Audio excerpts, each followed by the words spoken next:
Assalamualaikum warahmatullahi wabarakatuh.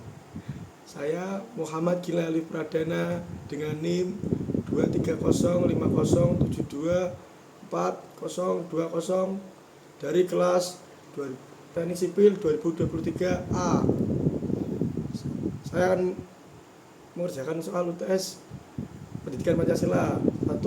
Jelaskan makna Pancasila sebagai pandangan hidup bangsa Indonesia dan beri contoh implementasinya. 2. Sejarah mencatat bahwa Belanda menguasai Indonesia kurang lebih 3,5 abad.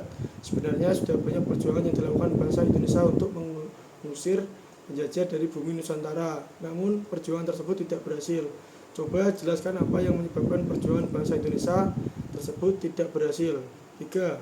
Setelah Pancasila berhasil dirumuskan, BPUPKI membentuk Panitia 9 dan bersidang pada tanggal 22 Juni 1945 yang pada akhirnya menghasilkan Piagam Jakarta. Namun Piagam Jakarta ini menuai pro dan kontra antara golongan nasionalis dan agamis. Coba ceritakan apa permasalahan yang menjadi pro dan kontra tersebut dan bagaimana solusi dari masalah tersebut.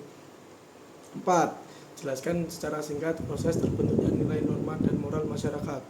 5. Bangsa Indonesia sepakat untuk menjadikan Pancasila sebagai ideologi, namun ternyata di masyarakat juga berkembang ideologi lain selain Pancasila, seperti ideologi liberal, kapitalis, sosialis, sampai ideologi yang berbasis agama. Menurut Anda, bagaimana seharusnya kita memposisikan Pancasila sebagai ideologi dalam kehidupan bangsa dan bernegara di tengah ideologi lain yang juga berkembang di masyarakat? Jawab. 1. Pancasila sebagai pandangan hidup berarti nilai-nilai Pancasila diyakini kebenarannya oleh bangsa Indonesia dan kemudian diadikan sebagai pedoman bagi perilaku setiap warga bangsa Indonesia. Contoh, senantiasa menghargai pendapat yang disampaikan dalam musyawarah. 2. Senantiasa untuk berbuat baik dan tidak jahat terhadap orang lain. Senantiasa untuk bersikap toleran kepada orang memiliki agama dan kepercayaan yang berbeda. Nomor 2. Perlawanan bersifat kedaerahan. Pada masa penjajahan, rakyat Indonesia belum bersatu seperti sekarang ini. Masyarakat masih terpecah belah. Hal ini dibuktikan pada beberapa tokoh yang memperjuangkan kedaerahannya seperti Diponegoro, Patimura, dan Sultan Hasanuddin. Strategi peran yang buruk. Seperti yang kita ketahui pada masa penjajahan, strategi perang masih bergantung pada setiap pemimpin kerajaan. Padahal para pemimpin kerajaan belum begitu paham strategi perang yang baik, sehingga perlawanan menjadi sia-sia. Nomor 3. Permasalahan yang terjadi yaitu terletak pada kalimat ketuhanan dengan kewajiban melaksanakan syariat Islam bagi pemeluk-pemeluknya. Para tokoh Indonesia bagian timur menyatakan keberatan atas pemakaian kalimat tersebut, sebab berarti rumusan itu tidak berlaku bagi pemeluk agama lain. Selanjutnya, untuk menghindari perpecahan, esoknya pada tanggal 18 Agustus 1945, sebelum sidang panitia persiapan kemerdekaan Indonesia atau bisa disebut dengan PPKI, Hatta berbincang dengan tokoh-tokoh Islam. Mereka setuju untuk menghilangkan kata-kata tersebut dan mengganti dengan kata Yang Maha Esa dengan rumusan menjadi ketuhanan Yang Maha Esa.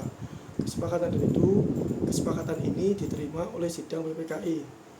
Piagam Jakarta yang sudah mengalami perubahan itu ditetapkan sebagai pembukaan UUD 1945. Nomor 4.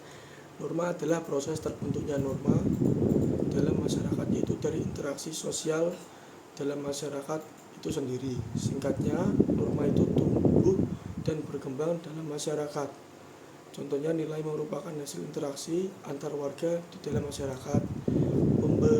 Pembentukan moral merupakan proses yang dilakukan seseorang dalam upaya menanamkan suatu nilai-nilai yang menimbulkan suatu perilaku yang terkendali oleh konsep-konsep moral yang menjadi kebiasaan bagi anggota suatu budaya dan menentukan dalam berperilaku yang diharapkan.